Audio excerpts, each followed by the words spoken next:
ilustre filho dessa terra, cientista extraordinário em talento, competência e, o que é mais importante, humanista como poucos. Trabalhou a vida inteira para beneficiar o pobre. Não é farsa, não, que ele não é político, nunca foi. Era realmente um homem de bem. Nasceu de uma família humilde, porém de pessoas inteligentes, que estudou. O pai dele era engenheiro formado, a mãe dele morreu cedo. Pouco tempo depois, o pai dele, então ele foi criado pelo tio, que era um padre José Gomes Loureiro, que era talentosíssimo.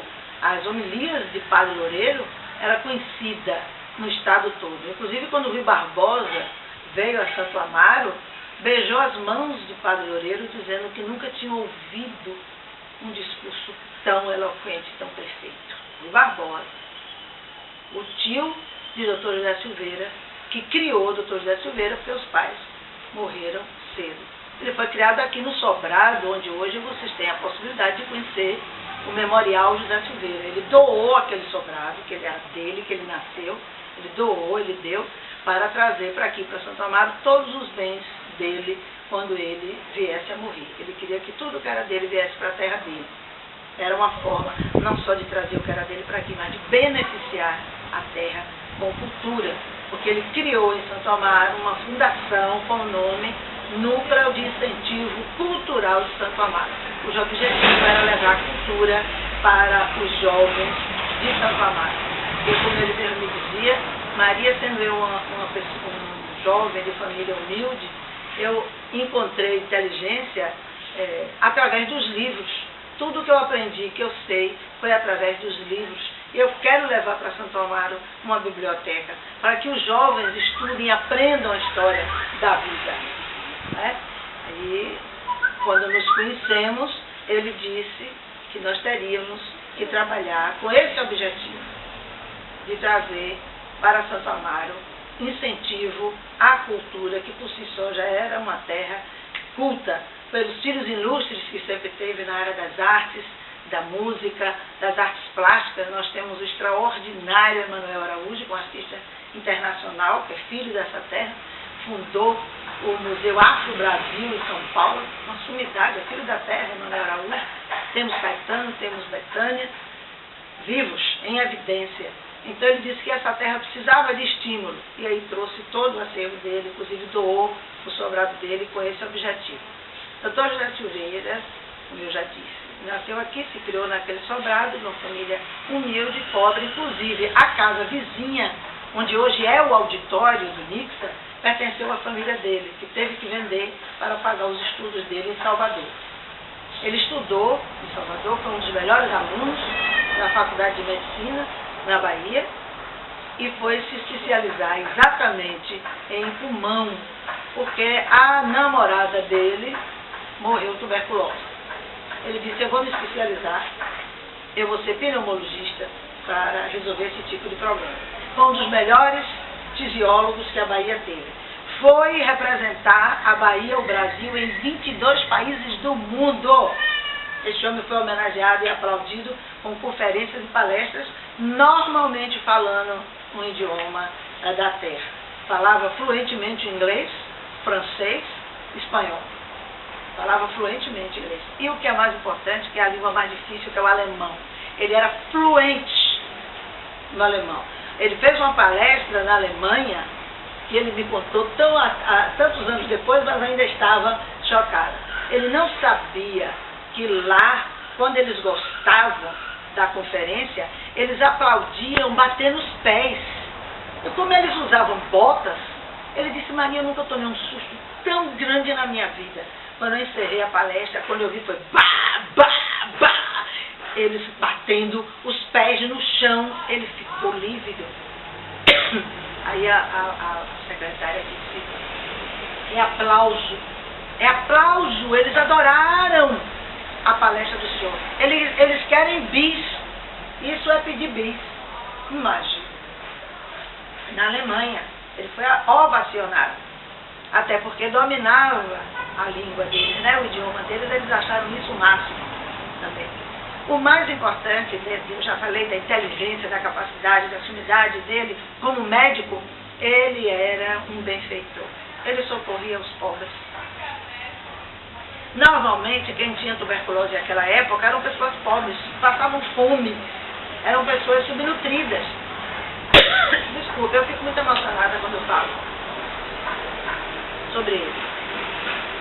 E o que era que ele ia fazer? Passar medicação. A medicação já estava sendo distribuída gratuitamente, porque a população estava infestada, o governo resolveu dar a medicação, mas ele não tinha o dinheiro para se alimentar o suficiente para não ter consequência com o excesso da medicação.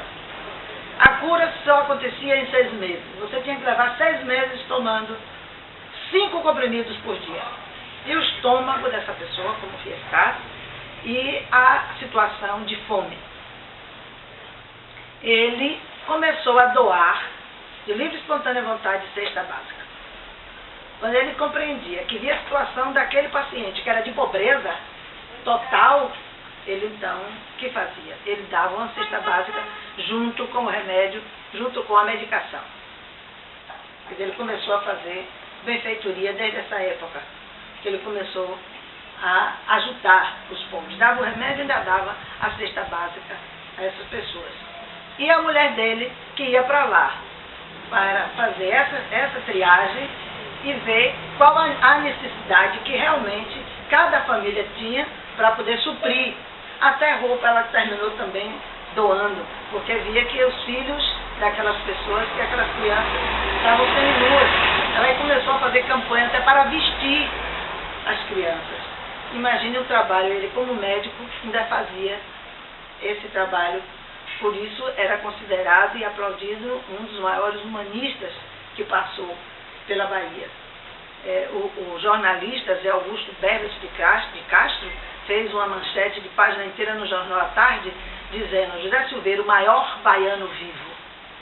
A reportagem. Porque ele começou a estudar a vida dele, e viu que ele realmente passava do limite como médico.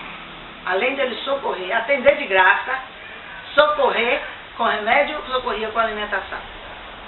Ele fez uma crônica, uma palestra belíssima sobre ele. O trabalho dele em si como médico é inquestionável.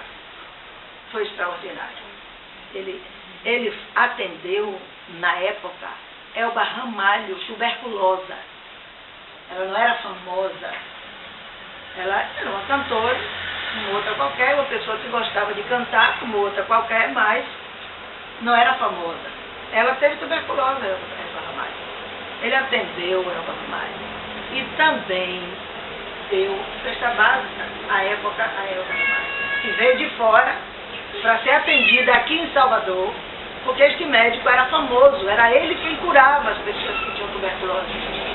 Ela veio de lá, da terra dela, para aqui, para conseguir a cura, porque ele era quem conseguia. Vinham pessoas de fora, de outros estados, de outros países até, porque ele era quem... No Rio de Janeiro, ele foi várias vezes ao Rio de Janeiro, chamado pela Secretaria de Saúde do Estado do Rio de Janeiro, para tentar solucionar e curar aquelas pessoas. Ele tinha uma maneira de tratar, de cuidar, de zelar, de esclarecer ao doente a necessidade dele continuar a medicação, que só ele conseguia curar os doentes. Porque a medicação, quando começava a fazer efeito, que o cidadão melhorava, ele parava de tomar o remédio. A doença voltava de forma pior, de forma cruel, e aí ficava difícil salvar. Tem que tomar a medicação até o último período, mesmo que você já esteja se sentindo melhor, esteja com a aparência melhor, já esteja gordinho, não está mais seco, magricela, já está podendo trabalhar, mas não deve interromper o tratamento. E todos interrompiam. Então, com ele conseguia convencer os pacientes a não interromper, a continuar a medicação. E eles conseguiam ser realmente salvos, porque ele tinha uma maneira, um carinho todo especial com o doente. Independentemente de Elba Ramalho, que ele curou naquela época, estou falando de um tempo que ela não era famosa, ele curou Valdir Pires, governador da Bahia, deputado. Valdir Pires foi tuberculoso. Quem curou foi o Dr. José Silveira. Porque ele, além de ter condições de ir para médico, mas ele não conseguia reagir com o Dr. José Silveira. Ele reagiu, se curou definitivamente e ficou amigo de Dr. José Silveira. Quando ele assumiu o governo da Bahia, ele fez questão de telefonar ao Dr. José Silveira e dizer: use o seu governador como quiser. Ele disse isso ao Dr. José Silveira: hoje eu sou seu governador, use este governador como você quiser. Disse isto a ele. Mas o Dr. José Silveira agradeceu e só pediu que ele olhasse pelos pobres doentes, que ele fizesse alguma coisa para melhorar a saúde de Salvador. Que era isso que ele queria que ele fizesse. Que atendesse aos doentes pobres, principalmente, que a tuberculose estava reincidindo, ela estava voltando. E que ele cuidasse desse povo. Porque no momento atual, quem está tendo tuberculose não são mais os pobres somente. Os usuários de droga estão sofrendo de tuberculose pelo uso da droga e os aidéticos. As pessoas com AIDS, o primeiro órgão do corpo que é atingido é o pulmão. E ele geralmente morre por asfixia causada por problemas do pulmão. Mas, apesar de aidético, não vai morrer por causa só desse problema. A AIDS foi para o pulmão e lá. E na época ele disse isso. Hoje, não são só os pobres, os subnutridos que estão morrendo com tuberculose. A classe média alta, que usa droga, também está morrendo com tuberculose. Para fazer alguma coisa por eles, pediu isto ao governador da época. Eu dizendo isso, vocês estão vendo que homem extraordinário, que médico especial este. Era um médico especial, Dr. José Silveira. Estudioso, ajudava todas as pessoas que o procuravam, professor emérito da Universidade Federal da Bahia, e eu faço um convite especial a vocês. Vão conhecer o Memorial José Silveira em Santo Amaro. Vão conhecer. Não vale a pena conversar comigo, tendo ali, de junto, o sobrado onde ele nasceu, hoje é o memorial, tem todos os bens dele, tudo que teve na casa dele, as coisas dele, todas as honras que recebeu do país e fora do país, estão ali em exposição para vocês. O ossuário dele e da grande mulher dele, ele foi retribuído, ele foi recompensado na vida, que teve um amor maravilhoso, o amor de Dona Ivone, a esposa dele. Está na igreja de Nossa Senhora do Amparo, ali na Rua do Amparo. Vá lá visitar a capelinha, aonde está o ossuário de Dr. José Silveira e sua linda esposa. Foi muito feliz no casamento. Conheceu Dona Ivone, olha as coisas da vida dele, como são bonitas, as histórias da vida dele. Dona Ivone veio se tratar de tuberculose. Ela morava em São Paulo, morava no Rio de Janeiro, veio à Bahia porque soube que aqui na Bahia era que tinha um médico famoso que podia curar. Quando ela chegou aqui, no consultório dele, olhou para ele, ela olhou para ele e se apaixonou. Ela baixou a cabeça, o olho e não levantou mais a vista para ele porque ela era casada. Ela simplesmente casou com 14 anos de idade. Ela foi vendida pelo pai dela com 14 anos de idade a um homem riquíssimo de lá do Rio de Janeiro e nunca foi feliz. Ela terminou adquirindo uma fraqueza, uma tuberculose, uma fraqueza, uma doença, por ter vontade de morrer. Ela queria morrer, porque ela era infeliz. O marido dela tinha a idade de ser pai dela. E ela não o amava. É o pai que negociou a relação deles dois.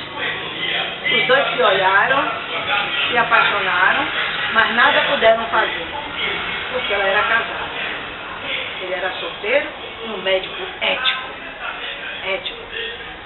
Mas as coisas de Deus, ela voltou para o Rio de Janeiro com toda a medicação possível. Ela voltou para o Rio de Janeiro com toda a medicação. Ele procurava saber como ela estava, se melhorou, se não melhorou, como estava. e terminou que ele faleceu, o marido dela. Ela ficou viúva e eles puderam casar. Aí ele foi ao Rio de Janeiro, se reaproximou dela como médico, ela como cliente, e finalmente conseguiram ser felizes para sempre. Ela é lindíssima. A beleza dela veio à tona, voltou toda. Ela era grega. Veio para o Brasil com 4 anos de idade. Se naturalizou brasileira, óbvio. Mas era de uma beleza extraordinária. Eles se apaixonaram e foram felizes enquanto viveram, porque eu os conheci já idosos e vivia encantada com o amor. Eles passavam amor no olhar. Eles se olhavam com amor, com carinho. Era uma coisa linda a vivência deles dois. Foi quando eu vi amor pela primeira vez na vida. Fiquei sabendo o que é amor entre um homem e uma mulher, porque convivi com o Dr. José Silveira e Dona Ivone por 25 anos da minha vida, que foram 25 anos plenos de realização profissional, que me realizei profissionalmente, porque consegui trazer alguma coisa para a cultura de minha terra, através da fundação que ele criou. Eu fui, junto com ele, a fundadora, que a ideia, o projeto é dele. Quem concretizou fui eu, através do governo do Estado. Quem manteve aquela casa durante 27 anos, até o ano de 2009, foi o governo do Estado. A Fundação José Silveira chegou agora, no ano de 2010, e eu pedi aposentadoria. Não quis trabalhar para o político que assumiu o Nixon. Eu não trabalho para o político. Ah, mas a senhora, 33 anos funcionária do governo do Estado, mas eu não me relacionava com o governador, com o prefeito, com o político, eu me relacionava com o secretário de Cultura do Estado. A minha relação era com um profissional da área cultural. Era com ele que eu me entendia. Então eu pude trabalhar com essa avidez e clarividez que vocês estão vendo aí, que é a Casa José Silveira. Por favor, não deixe de visitar a casa deles, que vocês vão entender melhor quem foi o Dr. José Silveira, esse conterrâneo ilustre de vocês. É um conterrâneo de vocês se orgulharem de serem santamarenses como ele. Ele tinha um orgulho enorme de se dizer santamarense. Ele disse, numa das conferências que fez lá em Paris, amei Paris, mas eu amo muito mais a minha Praça da Purificação em Santo Amaro. Lá tem um chafariz tão lindo, tão lindo. Paris é linda, mas minha Praça da Purificação também é. O povo de lá se apaixonou, porque viu que ele era apaixonado pelo país dele, pela cidade dele. E isso é importante, vocês gostarem da terra de vocês. É preciso amar Santo Amaro, gente, para tirá-lo dessa decadência que se encontra.